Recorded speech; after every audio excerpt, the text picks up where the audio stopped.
आज के grand master are Praggnanandhaa यहाँ पर मुकाबला खेलने जा रहे हैं इजराइल के शीर्ष खिलाड़ी मक्सिम रोडिस्टीन का। और यहाँ पर हाथ मिलते हुए दोनों खिलाड़ियों के देखते हैं प्रज्ञानंदा सफ़ेद मोहरों से कैसे वापसी करते हैं। पिछली बाजी हार गए थे प्रज्ञानंदा जब शीर्ष पर पहुँचने की तैयारी चल रही थी।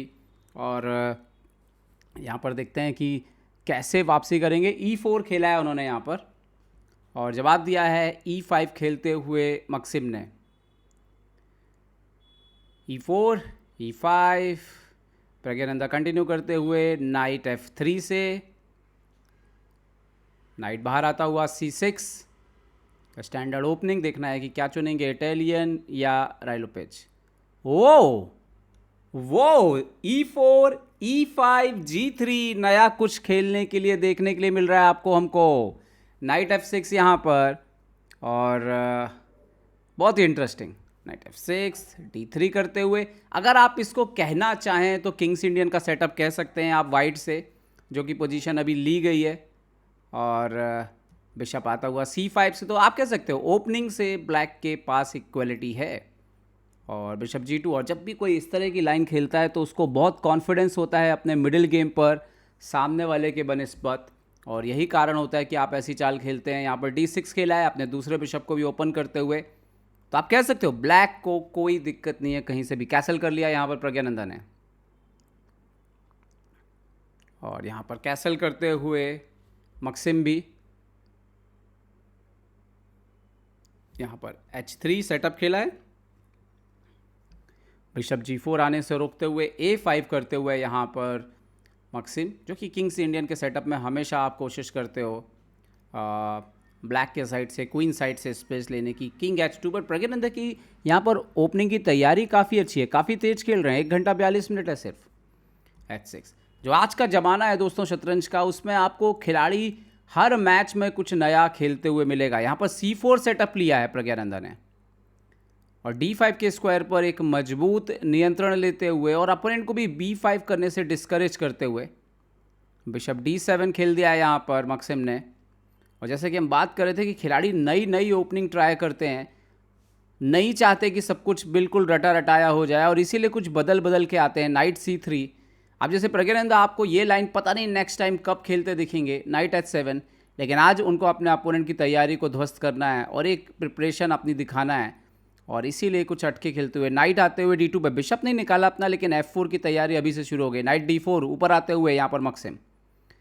अभी तक का आकलन पोजीशन एकदम बराबर, कहीं भी कोई बढ़त नहीं है यहाँ पर प्रज्ञानंदा के पास, बजाय इसके कि उन्होंने एक नई लाइन चुनी है। नाइट B3 एक्सचेंज करने के लिए तैयार। A4 यहाँ पर अपने बिशप को एक्सचेंज करने के लिए तैयार हो गए हैं। और यहाँ पर नाइट C5, और ये शायद पहला वो मौका है जैसे जहाँ पर आप बोल सकते हो कि अब वाइट स्लाइट बेटर है। रीज़न ब्लैक के पॉन डबल हो चुका है और यहाँ पर डबल बिशप है अब यहाँ पर वाइट के पास। F4 पॉन इंटू F4, अगर पोजीशन जैसे जैसे ओपन करेंगे वाइट के लिए ये बेनिफिशियल हो सकता है। और यहाँ पर बिशप F4 के साथ बाहर आता हुआ पॉन F4 भी बहुत इंटरेस्टिंग हो सकता था, बट खैर प्रज्ञानंदा ने बिशप F4 खेला है, B6 खेल दिया है यहाँ पर। और इस बात से उनको कोई फ़र्क नहीं पड़ रहा कि आप E5 बढ़ के डिस्कवर अटैक करें। क्वीन को लाते हुए D2 पर प्रज्ञानंदा अपने रुक को कनेक्ट कर रहे हैं, दूसरे रुक को भी सेंट्रल पे लाएंगे। और यहाँ पर नाइट G5 लेकर के आए हैं यहाँ पर रोडिस्टीन। देखते हैं कि प्राग कंटिन्यू कैसे करते हैं। रुक को F2 खेला है यहाँ पर प्रज्ञानंदा ने, रुक डबल करने की तैयारी F फाइल पर। तो आप देखिए कि एक्चुअली में वाइट के कैम्प में कोई वीकनेस नहीं है। यहाँ पर F6 किया है, लाइट कलर थोड़े कमज़ोर होंगे, E5 पे नियंत्रण आएगा हालांकि, और F फाइल पे वो जो प्रेशर बनाने की कोशिश कर रहे हैं उसको ठीक करने की कोशिश। प्रज्ञानंदा फिर भी रुके F1 आए हैं, तो मैं बोलता पोजीशन लगभग बराबर भले लग रही हो, लेकिन प्रज्ञानंदा के स्ट्रक्चर में कोई वीकनेस नहीं है। C6, और यही कहीं ना कहीं इस बात का टेस्ट जो है वो होगा। और प्रज्ञानंदा ने यहाँ पर बिशप G5 मार दिया, तो ये एक और पॉइंट डबल होने जा रहा है। और इसके साथ ही अब नाइट बिशप है, सेम कलर बिशप है, बट E5 मिला है। प्रज्ञानंदा पूरी तरह से स्ट्रक्चर को डैमेज करना चाह रहे हैं। F5 किया है, एक्सेप्ट नहीं किया उन्होंने उस एक्सचेंज को। प्रज्ञानंदा ने खेला यहाँ पर नाइट को पीछे, अब नाइट को चैलेंज कर रहे हैं। तो दरअसल ये पूरा खेल जो है एंड गेम में लेके जाना चाह रहे हैं, जहाँ पर दबाव में रहेगा ब्लैक, क्योंकि 2 जगह उनके पॉन डबल हैं। रुक A5 लेकर के आए हैं यहाँ पर, शायद B5 की तैयारी, बट बहुत ही ऑकवर्ड है रुक को यहाँ पे लाना। रुक A5 एक्चुअली में, बट उन्होंने बढ़िया चाल ढूंढी है, क्योंकि B5 ब्रेक आएगा तो पोजीशन उनका नॉर्मल होगा, और E5 तक सपोर्ट जा रहा है जैसे एक्सचेंज करते हैं प्रज्ञानंदा। यहाँ पर मार दिया है, प्रज्ञानंदा ने रुक E2 से बचाया।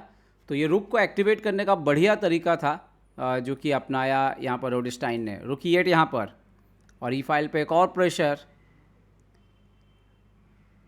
प्राग को सपोर्ट तो लगाना पड़ेगा, क्वीन E1 से सपोर्ट लगाया है यहाँ पर। ओह, क्वीन C8, ये बहुत अच्छी चाल नहीं है, और रीज़न इसका ये हो सकता है कि क्वीन थोड़ा सा आउटसाइड ऑफ प्ले जा रहा है। क्वीन बोर्ड से थोड़ा किनारे की तरफ जा रहा है, जो कि ज़रूरत नहीं थी उसकी। प्रज्ञानंदा ने खेल दिया है B4, और रुक को अनकंफर्टेबल कर रहे हैं AB3। तो यहाँ पर A इंटू B3, अभी नेक्स्ट मूव में यहाँ पे भी B4 आएगा। तो यहाँ पर करते हुए G6, जो कि बहुत अच्छी चाल नहीं है। यहाँ पर B4 आता हुआ। अब जो मेन प्रॉब्लम सडनली खड़ा हो गया है, कोऑर्डिनेशन नहीं है, तालमेल गड़बड़ हो जाएगा पीसेस के बीच में। रुक A7, और प्रज्ञानंदा ने यहाँ पर खेल दिया C5। वो C6 के पॉन को जो है ना, वो इसको स्टेबल करना चाहते हैं कि वो वहीं पे ही रहे और टारगेट पे बना रहे। यहाँ पर pawn into C5, pawn into C5। Interesting ये है कि पोजीशन इंजन के हिसाब से ऊपर नीचे हो सकती है, लेकिन जो ओवरऑल स्थिति है उसके हिसाब से अगर हम देखें, बिशप E6 यहाँ पर, ओके, क्वीन C1, यहाँ पर F4 करते हुए पॉन इंटू F4। लेकिन ये जो पॉन देख के उनको शायद H3 का पॉन मिल भी जाए। रुक H7 खेला है उन्होंने जल्दी से, और क्या यहाँ पर हम कह सकते हैं रोडेस्टाइन ने लगभग बराबरी ले ली। F5 प्रज्ञानंदा पॉन देते हुए, बिशप F5, और क्या सोच है यहाँ पर, क्वीन G5 लाते हुए यहाँ पर बिशप H3 यहाँ पर आ सकता है क्या? आ सकता था, लेकिन उन्होंने रुक H5 खेला है, जो कि बहुत अच्छी चाल नहीं है। यहां पर बिशप H3 मारना चाहिए था। क्वीन G6 हारा था हालांकि, बट रुक G7 और के बाद ये जो पोजीशन है ये ठीक थी, बट एनीवे ये नहीं हुआ बोर्ड पर, और इन्होंने खेल दिया रुक H5 और प्रज्ञानंदा ने खेल दिया क्वीन G3। अभी H3 का पॉन बच चुका है यहाँ पर, और यहाँ पर आता हुआ रुक E7। बट जो इनके राजा के आसपास वीकनेस है, इसको कैसे क्या एक्सप्लॉइट कर सकते हैं कहीं से भी, और ख़ासतौर पे ये D4 के पॉन का भी ध्यान रखना होगा, C6 के पॉन का भी ध्यान रखना होगा। प्रज्ञानंदा रुक F4 आए हैं और ताकत से सवाल पूछा है इस पॉन के खिलाफ। यहाँ पर क्वीन को लाते हुए सपोर्ट लगाया है। यहाँ पर प्रज्ञानंदा ने किंग को हट गए वहाँ से, ताकि H3 पे कोई ट्रबल नहीं हो। किंग G7 यहाँ पर, और व्हाट अबाउट क्वीन F2 भी आ सकता है यहाँ पर D4 मारने के लिए।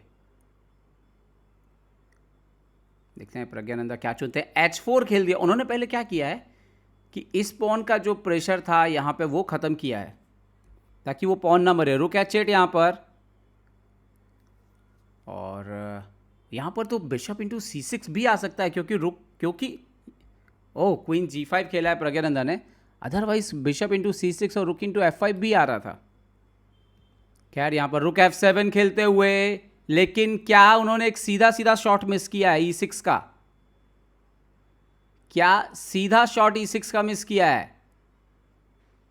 ओह, प्रज्ञानंदा ने नहीं खेला बिशप F3।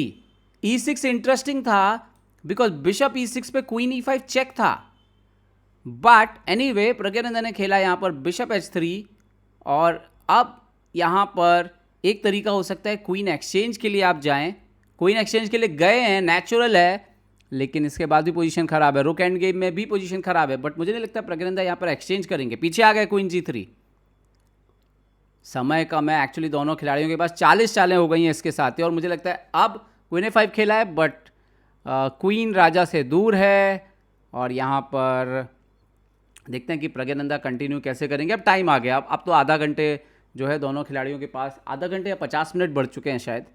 तो अब प्रज्ञानंदा जो है वो सोच के काफ़ी टाइम लेके चाल चल सकते हैं, और टाइम लिया उन्होंने 9 मिनट, और H5 खेल दिया यहाँ पे प्रज्ञानंदा ने। राजा की स्थिति ख़राब है, पिन वाली स्थिति है, तो किंग को भागना पड़ा, मार नहीं सकते थे H5 से, रुक H5, बिशप H5 आ रहा था। और अब मेरे ख्याल से इवन पॉन इंटू G6 भी विन हो सकता है। E6 भी बहुत खूबसूरत चाल है, E6 भी आ रहा है, पॉन इंटू G6 भी आ रहा है। देखते हैं क्या खेलते हैं प्रज्ञानंदा।